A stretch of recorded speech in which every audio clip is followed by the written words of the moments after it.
So yeah, as I was saying, when you're here in these cable cars, you really get to see from like a bird's eye view. It's almost like you in the heavens and you're looking down the hill. You can just see the people walking to and from work. You can see the police running after criminals.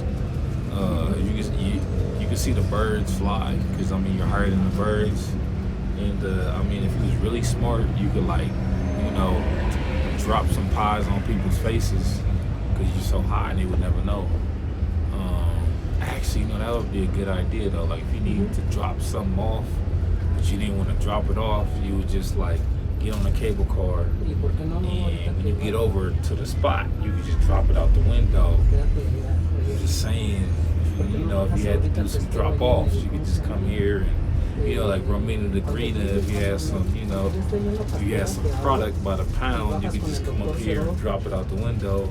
It would go down, they would catch it. They could send you a Zelle or a Cash App, and bam, police wouldn't even know. It came out the cable car. It's a bird, it's a plane, it's a cable car. But yeah, man, it's real relaxing up here, man. You got the wind on my face, Mexico City is a great place, man. It's just so much to do, so much to see. When you come with these cable cars, you really just get to see everything.